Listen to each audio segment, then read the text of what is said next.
กับถวายความเคารพในพระเดชคุณหลวงพ่อเจ้าคณะจังหวัดเชียงใหม่รองเจ้าคณะจังหวัดเชียงใหม่กับถวายความเคารพพระเถรานุเถระเจริญพรน้องสมณเณรเจริญพรยอด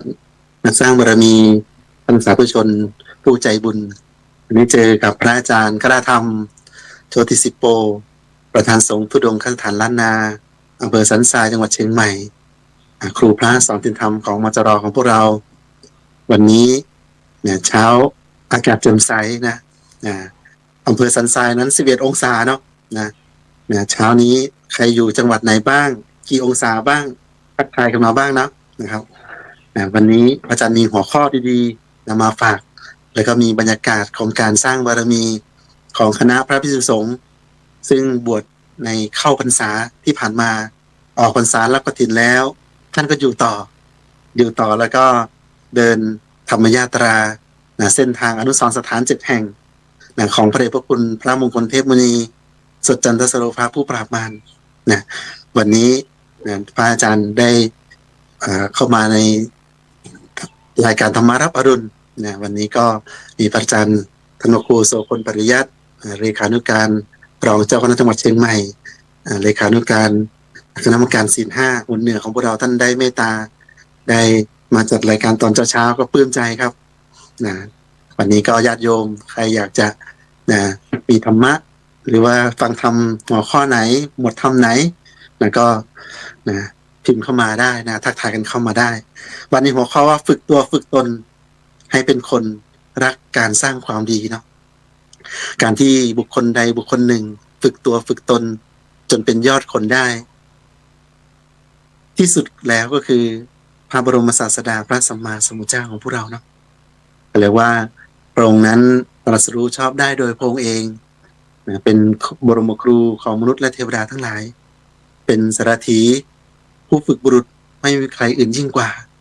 นะครับเป็นผู้ตรัสรู้ชอบได้โดยพระองค์เองนะครับอย่างนี้เป็นบุคคลอันเลิศที่พระองค์ได้สร้างบุญสร้างบารมีตั้งแต่เป็นปุถุชนธรรมดานะครับอย่างพวกเรานี่แหละจนสั่งสมบารมี10ทัศ30ทัศจนเต็มเปี่ยมบริบูรณ์ตรัสรู้อนุตตรสัมมาสัมพุทธญาณได้แล้วก็สั่งสอนสรรพสัตว์ทั้งหลายให้ละชั่วทำความดีทำใจเราให้ผ่องใสซึ่งล้วนแล้วแต่พระองค์ได้บ่มบุญบ่มบารมีฝึกฝนอบรมตนเองมานะครับอย่างเช่นพระภิกษุสงฆ์สามเณรอุบาสกอุบาสิกาพุทธบริษัททั้ง4เหมือนกันได้ฟังธรรมได้ปฏิบัติธรรมทั้งศึกษาธรรมได้ฟังธรรมปฏิบัติธรรมสุดท้ายก็ต้องปกป้องธรรมนะ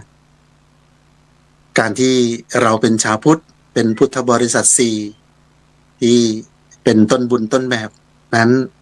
เราต้องฝึกตัวฝึกตนไปด้วยพร้อมกับการทำมาหาเลี้ยงชีพการทำมาหาเลี้ยงชีพแล้วก็ต้องทำมาสร้างบารมีด้วยนะครับวันนี้พระอาจารย์ก็เอาเรื่องราวของบุคคลท่านหนึ่งเป็นคุณยายอาจารย์มหารัตนอุบาสิกาอาจารย์ขนนกยุงเป็นแม่ชีเขียนหนังสือไม่ได้อ่านหนังสือไม่ออกขอออกบวชแล้วก็ไปเป็นลูกศิษย์ของ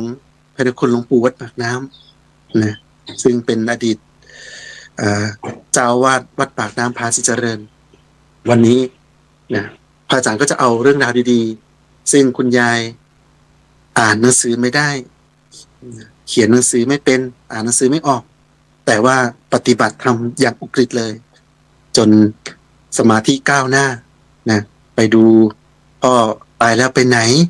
แล้วเอาบุญไปช่วยท่านปรากฏว่าพ่อก็ไปตกนรกเพราะกินเหล้าวันละเป๊ก2เป๊กใช่ไหมไป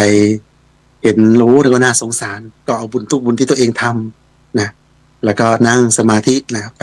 เอาบุญในตัวไปช่วยจะขึ้นจากนรกนั้นมานี่คืออัศจรรย์จริงๆประวัติของท่านได้ไปศึกษาวันนี้อาจารย์ก็นำธรรมะดีๆของท่านมาฝากพวกเราเนาะมีตั้งแต่หน้าที่1ถึงหน้าที่ประมาณ300 กว่านะ ประมาณเข้าไป423423นะ นะ423ฝึกตัวฝึกตนให้เป็นยอดคนในการสร้างความดีนะครับนะวันนี้นะครับนี่มันจะเปิดมาปุ๊บใครอยากจะเอาใครอยากจะเอาหน้าไหนนะเปิดมาหน้าสุดท้ายนะ เรื่องไม่ดียายไม่เคยคิดโอ้โหหรือว่าฝึกตัวฝึกตนนะวันนี้มีคนมาถามยายว่าทุกวันนี้ยายมีทุกข์บ้างไหมยายตอบว่าไม่มีโอ้โหยายตอบว่าไม่มีเลยนะเพราะยายคิดแต่เรื่องดีๆมาตลอดเรื่องไม่ดียายไม่เคยคิดเลยตื่นขึ้นมาก็คิดแต่เรื่องดีๆก่อนเรื่องไม่ดีไม่ติดในใจยายเลยยายสั่งสมแต่ความดีคิดดีมาเรื่อยๆถ้าเรื่องไม่ดีเกิดขึ้นก็รบไปเพื่อส่วนรวมแต่ไม่ได้เก็บเอามาคิดที่เห็นพูดบ่นคนอื่นก็เพื่อประโยชน์ที่จะให้เกิดขึ้นแก่ส่วนรวมเมื่อเรื่องผ่านไปแล้วก็ไม่ได้เก็บเรื่องนั้นมาคิดเลยพอนั่งธรรมะก็ทิ้งทุกอย่างดิ่งธรรมะอย่างเดียวจึงมีความสุขโอ้โหเห็นไหมยายบอกว่าเรื่องไม่ดียายไม่เคยคิดเลยนะไม่เคยคิดเลยมีคนมาถามยายว่าทุกวันนี้ยายเห็นยิ้มสร้างบุญสร้างบารมีอย่างมีความสุขเนี่ยยายมีทุกข์บ้างไหมเนี่ยคุณยายตอบว่าอะไรเอ่ยไม่มีเลยเพราะว่าเรื่องนี้ไม่ติดในใจไอ้ที่ปนเขาบอกเขาก็คือเพียงแนะนำสั่งสอนนะแนะนำสั่งสอนพอแนะนำสั่งสอนเพื่อส่วนรวมเพื่องานพระพุทธศาสนาเพื่อให้ญาติโยมจะได้พ้นทุกข์ได้ถวายความรู้พระภิกษุสงฆ์สามเณรนะครับ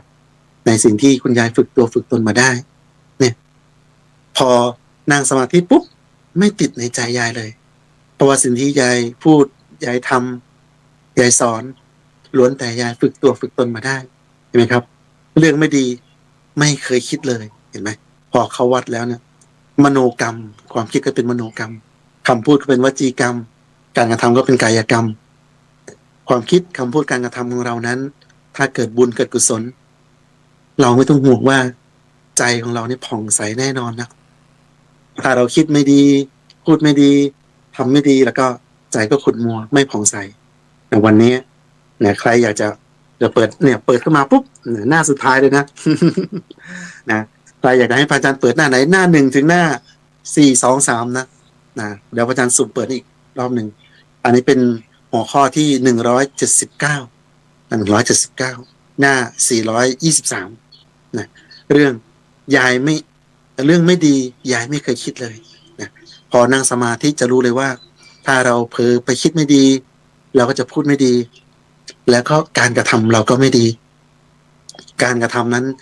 นะกรรมอยู่ที่เจตนานะกรรมการกระทำอยู่ที่เจตนาเจตนาคิดไม่ดีเจตนาพูดไม่ดีเจตนาทำไม่ดีนะเจตนามากบาปมากเจตนาน้อยบาปน้อยนะพยายามมาก บาปมากพยายามน้อยบาปน้อยเหมือนกับเราจะไปตกปลาใช่ไหมระหว่างตกปลากับนั่งสมาธิอะไรง่ายกว่ากันนะเอาลองคิดดูนะระหว่างตกปลากับนั่งสมาธิถ้านั่งสมาธิล่ะ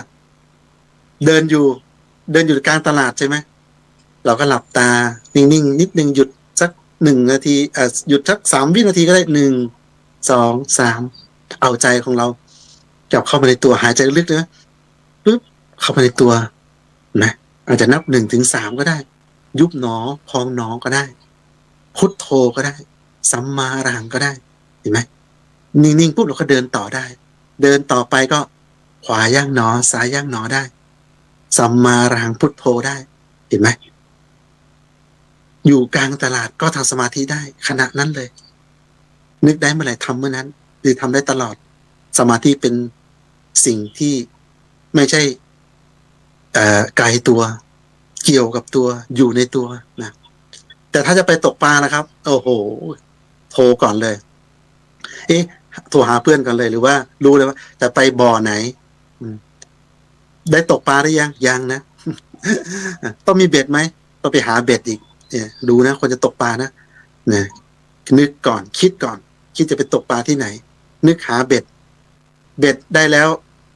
ได้ปลาหรือยังมีเหยื่ออะไรอีกไปหาซื้อเหยื่ออีกหาซื้อเบ็ดหาซื้อเหยื่อต้องขับมอเตอร์ไซค์ไปไหมขับไปโอ้ไกลไหมโอ้โหไม่ใช่อยู่หน้าปากซอยนี้ต้องไปอีกใจมันคุณคิดเรื่องการตกปลาตลอดถามว่าคนมัวหรือผ่องใสเห็นไหมนะหาสระตกปลาหาเบ็ดหาเหยื่อได้บ่อหรือยังนะต้องตะเวนหาอีกจอมลงปุ๊บได้ปลาหรือยังอีกนั่งรอไหมนั่งรอคิดละปลาจะมากินเมื่อไหร่อย่าอยู่ตรงไหนอะไรคิดแต่เรื่องจะได้ปลาแวบไปเรื่องโน้นเรื่องนี้คนสัตว์สิ่งของเอ้าพอปลาติดกระตุกเบ็ดขึ้นมาโอ้กว่าจะเอาออกจากคันเบ็ดได้ปุ๊บตัวสองตัวสามผ่านไปหลายชั่วโมงใจของคนเราคิดแต่เรื่องการตกปลาการฆ่าเข็นฆ่าต่างๆกันสุดท้ายแล้วกลับมาบ้านอีกเหนื่อยกินเมนูอะไรอีกคิดอีกแล้วกว่าจะฆ่ากว่าจะทุบกว่าจะชำแหละมันเป็นวงจรปาณาติบาตวงจรเกิดดับเกิดดับเกิดดับในใจของเราตลอดเกิดดับนั่นคืออะไรคือใจที่เศร้าหมองไม่ผ่องใสเกิดดับของจิตความคิดคำพูดการกระทำของเราโอ้ยกายกรรมมโนกรรมวจีกรรมออกหมดเลยนะเขาเรียกว่าดำเมี่ยมเลยถ้าตายไปตอนนั้นไปไหนระหว่างไปสบายกับไปอบายนะก็ไปอบายจะภูมิขุมหนึ่งเลยเนี่ยสันชีวะมหารกไม่มีวันตายเลยโดนทุบหัวโดนเชือดนะไปเป็นปลาอย่างน้อย500 ชาติหรือว่าเท่าเกล็ดปลาหรือว่าอะไรก็ตามแล้วแต่บุญนั้นส่งผลชนกกรรมนำไปเกิดเห็นไหมครับว่าถ้าเราไม่ฝึกตัวฝึกตนไม่คิดดีไม่พูดดีไม่ทำดีแล้วก็โอ้โหหนักเลยนะวันนี้ท่านผู้ชมนะท่านผู้ชมได้ฟังนะโอ้แสดงว่าธรรมารับอรุณของเรานี่มีแต่พระมหาเถรานุเถระพระเถระทุกรูปนะได้มาถ่ายทอดธรรมะนะใครมีอะไรอยากจะฝากเอาไว้อยากฟังธรรมะข้อไหนบอกได้เลยนะครับนะวันนี้ถ้าเราตั้งใจขึ้นมาคิดดีนะ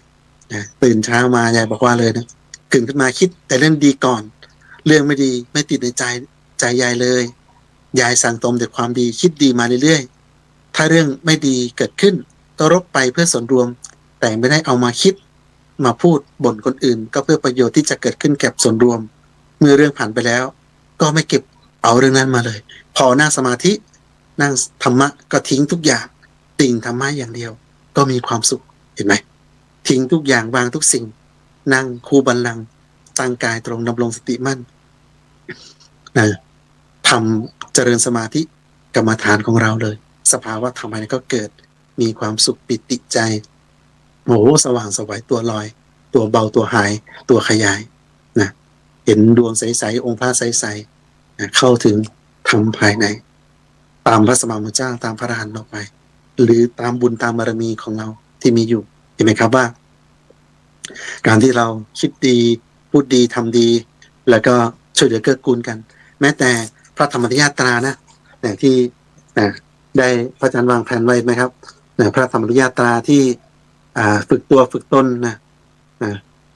ได้ปัดกวาดทิฏฐุเสนาสนะได้ปัดกวาดองค์พระเห็นไหมเช็ดองค์พระปัดกวาดเสนาสนะนะครับแล้วก็ชวนเด็กๆมาสวดมนต์นั่งสมาธิสวดมนต์นั่งสมาธิเห็นไหมการที่พระพุทธบุตรธรรมยาตราออกไปนะก็เรียกว่าเดินธรรมยาตราได้ไปโปรดญาติโยมนี่ครับตารางทั้งหมดนะตารางทั้งหมดที่พระอาจารย์ได้ให้ดูโชว์ในหน้าจอนี่แหละตั้งแต่วันที่2 มกราเป็นต้นไปจนถึงวันที่นะครับ31เลยนะ มีกิจกรรมบุญตลอดเลยนะในเส้นทางพระผู้ปราบมารนะในเส้นทางมหาปูชนียาจารย์ของเราตั้งแต่เดินออกจากวัดพระธรรมกายเลยนะจุดเริ่มต้นตั้งแต่วันที่2นะเดินนะไปนะครับธรรมยาตราไปอะไรว่าโน่นแหละโลตัสแลนด์ แผ่นดินเกิดใบบัวนะไม่ใช่โลตัสนะโลตัสแลนด์คือแผ่นดินนะโลตัสแลนด์แผ่นดินโลตัสแลนด์แผ่นดินดอกบัวรูปดอกบัวนะที่จังหวัดสุพรรณบุรีเลยนะดินนั้นเกิดของพระโกหลวงปู่แล้วก็ไปที่อนุสรณ์สถาน บางนางแท่นนะที่นครปฐมนะครับแล้วก็เดินไปที่จุดประทีปตักบาตรทอดผ้าป่าปฏิบัติธรรมอนุสรณ์สถานบางนางแท่นตอนนี้ก็เดินธรรมยาตราวันนี้วันที่13-14คือพรุ่งนี้ก็จะไปจุดประทีปวัดสองพี่น้องนะวัดสองพี่น้องนะแล้วก็จุดประทีปปฏิบัติธรรมญาติโยมปัดกวาดเช็ดถูดูแลเสนาสนะนะครับแล้วก็พักปฏิบัติศาสนกิจนะครับแล้วก็จะเดินมาที่วัดโบสถ์บนบางคูเวียงสถานที่ที่พระเดชคุณหลวงปู่อุปสมบทและบรรลุธรรมนะบรรลุธรรมด้วยแล้วก็มายาวมาเลยนะครับมาที่อนุสรณ์สถานบางปลาที่เผยแผ่ธรรมนะครับนะแล้วก็เดินก็มาวันที่25จุดประทีปนะตรงกันข้ามวัดปากน้ำภาษีเจริญที่หลวงปู่วัดปากน้ำเราได้มาเป็นเจ้าวาดนะครับแล้วก็ปฏิบัติธรรมแล้วเดินธรรมยาตราเข้ามาสู่วัดพระธรรมกายที่เป็นสถานที่เผยแผ่พระพุทธศาสนาไปทั่วโลกเห็นไหมครับว่าอนุสรณ์สถานทั้ง7แห่งนี้จะมีรูปหล่อทองคำหนัก1 ตัน 1,000 กิโลนะในอนุสรณ์สถาน7แห่งนี้องค์ที่8ก็จะเดินนำนะครับจะเดินนำถ้าใครนะไปแถวนะจังหวัดสุพรรณบุรีนครปฐมไล่เลยมาเขตกรุงเทพวัดปากน้ำภาษีเจริญจังหวัดปทุมธานีแล้วก็ให้มาต้อนรับพระธรรมยาตรา 1,141 รูป1,141 รูปก็ไปมีดอกไม้มีดอกไม้ก็ประนมมือนะเพราะจะมีเจ้าหน้าที่มีดอกไม้ให้โปรยดอกไม้7 สีเลยเบญจทรัพย์รวยทรัพย์บานชื่นโอ้เยอะนะแพงรวย เขาเรียกว่าใครไปครั้งนี้นะก็จะได้มีพระของขวัญนะพระของขวัญเอาไว้ด้วยนะก่อนที่จะจบรายการก็เอาอีกสักบทหนึ่งแล้วกันเนาะเอาอีกสักบทหนึ่งนะ เกาะรถให้ดีนะแต่ว่าเกาะรถให้ดีรถอะไรเอ่ยคนจะหลุดกันยังไงพระมหาชิดชัยมหาทิตโตสมัยนั้นมีงานก่อสร้างน้อยท่านนั่งสมาธิมากท่านฝันไปว่าเห็นรถคันหนึ่งโผล่ขึ้นจากกลางมหาสมุทรได้มีคนเกาะติดรถไปด้วยรถวิ่งเร็วมากนะในความฝันของท่านนะรถวิ่งเร็วมากวิ่งไปบนน้ำนี่แหละเร็วมากจนคนที่เกาะรถเนี่ยเกาะไปแน่นต้องหลุดออกมารถเร็วๆก็คือคุณยายสร้างบารมีทำอะไรทำจริงจึงไปได้เร็วอย่างนั้นโอ้โหเห็นไหมทำอะไรทำจริงนะคนไหนทำแล้วทำจริงไม่เล่นนะทำจริงทำจังเลยนะแต่ว่าศูนย์พุทธจักรนี้เปรียบเสมือนภูเขาบางคนเห็นภูเขาแล้วไม่กล้าปีนเห็นภูเขาสูงๆแล้วกล้าปีนไหมบางคนขึ้นมาแล้วมองเห็นสิ่งนั้นสิ่งนี้ก็เกิดอยากได้โน่นอยากได้นี่ตรงนั้นน่าไปตัวนี้น่าไปแล้วก็เลยตกลงมาไปแล้วก็ตกลงมานะไอ้นี้ไม่กล้าปีนคือคนที่เห็นกฎระเบียบของวัดแล้วไม่อยากทำตามอยากฝืนระเบียบเห็นไหมอย่าให้เปรียบนะ อย่าให้เปรียบ ภูเขานะเข้าไปอย่าให้เปรียบภูเขาว่าคนเห็นภูเขาแล้วบางคนกล้าปีนบางคนก็ไม่กล้าปีนก็คือกฎระเบียบที่หมู่คณะเราตั้งเอาไว้นะอย่างนี้เป็นต้นเนาะนะไอ้คนที่ไม่กล้าปีนคือคนที่เห็นกฎระเบียบวินัยของวัดแล้วไม่อยากทำตามอยากจะฝืนระเบียบวินัยต่อรถให้ดีนะหลานนะอย่าให้ตกลงไปเด็ดขาดต้องนั่งทำให้มากพยายามทำจิตใจทำตัวให้เป็นบุญแล้วทำสัมมาอรหังไปเรื่อยๆวันใดวันหนึ่งจะเห็นธรรมยายอดทนมากๆมากจริงๆเป็น100 เท่าพันทวีจึงได้มีศูนย์พุทธจักรขึ้นมาพระทั้ง10 รูปจึงได้บวชโอ้ สมัยสร้างวัดปี2122นะยายเป็นแม่ชีวัดปากน้ำที่รวบรวมหมู่คณะที่วัดที่บ้านธรรมประสิทธิ์ข้างวัดปากน้ำยายก็ได้เห็นกิริยาวัดของพระเดชคุณหลวงปู่วัดปากน้ำท่านจึงมีมโนปณิธานฝากฝังคุณยายอาจารย์เอาไว้ว่าให้รออยู่นี่นะจ จะมีผู้สืบทอดพระพุทธศาสนาวิชาธรรมกายลงมาเกิดแล้วนะคนนี้นี่มีบุญญาธิการมากจะเผยแพร่พระพุทธศาสนาไปทั่วโลกได้ ก็คือพระเดชพระคุณหลวงพ่อธรรมชโยของพวกเรานี่แหละเห็นไหมครับพระอาจารย์ก็เป็นลูกศิษย์ล้านศิษย์ท่านนะแล้วก็นะได้สนับสนุนคณะสงฆ์นะทั้งภายในและต่างประเทศนะครับสนองงานคณะสงฆ์เพราะว่าเราเป็นพ่อเดียวกันนะครับเป็นพุทธบุตรปัจจนสีเราก็ของพระสมมามุเจ้าเห็นไหมของเราพระเถรวาทมหานิกายของเราเนี่ยท่านได้สมัครสมานสามัคคีกันเป็นหนึ่งเดียวกันโดยเฉพาะครูพาสอนศีลธรรมพวกเราได้ฝึกตนฝึกตัวเสียสละได้ไปเป็นครูพาสอนศีลธรรมในโรงเรียนของเราอย่างนี้เป็นต้นแล้วก็ออกเผยแผ่พระพุทธศาสนาออนไลน์ประดุจนี่ช่องธรรมะรับอรุณนี่แหละนะธรรมะรับอรุณทำเป็นทีมหรือว่าได้หลายช่องที่คณะสงฆ์ได้เมตตาได้มาถ่ายทอดธรรมะเห็นไหมครับว่าพระท่านฝันแล้วไปถามคุณยายก็นั่งเข้าที่ไปเลยว่าโอ้ไอ้รถโผล่ขึ้นมาจากมหาสมุทรนั่นแหละนะรถเร็วคือยายชอบนั่งสมาธิมากยายไม่รู้ตำราหนังสือแต่ว่ายายรู้ยายเห็นนะแต่ยายไม่เพียงแต่ว่ายายไม่พูดเท่านั้นถ้ายายพูดแล้วก็โอ้โดนใจทุกคนนะก็ให้ดีนะเห็นไหมใครเห็นภูเขาบางคนก็อยากจะปีนอยากจะฝึกตนฝึกตัวแต่ถ้าใครไม่ฝึกตนฝึกตัวก็อยากจะแหกกฎไม่อยู่ในกฎระเบียบของหมู่คณะต่างๆเหมือนกับวัดวาอารามต่างๆเราต้องมีพระเถรานุเถระเจ้าอาวาสเชื่อฟังเจ้าอาวาสท่านแนะนำสั่งสอนอะไรพระบูชาแนะนำสั่งสอนอะไรแล้วก็ประพฤติปฏิบัติตามอยู่ในศีลอยู่ในธรรมอยู่ในพระธรรมวินัยญาติโยมสาธุชนผู้ใจบุญทุกคนเหมือนกันนะศีล5 ข้อเนี่ยถ้าเราไม่ฆ่าไม่ลักไม่เจ้าชู้ไม่พูดปดมนเท็จพูดส่อเสียดพูดเพ้อเจ้อไม่ดื่มเหล้าทำให้เสียสติของเรารับรองว่าศีล5นี่แหละจะเป็นมาตรฐานคนดีเป็นเครื่องชี้วัดเป็นมาตรฐานคนดีเป็นเครื่องชี้วัดชี้วัดความเป็นมนุษย์ถ้าผิดศีล1 ข้อโอ้เหมือนกับเรามี 100% เนี่ยใน 100% นั้นเราแบ่งเป็น5 ส่วนละ 20% นะถ้าเราผิดศีล1 ข้อ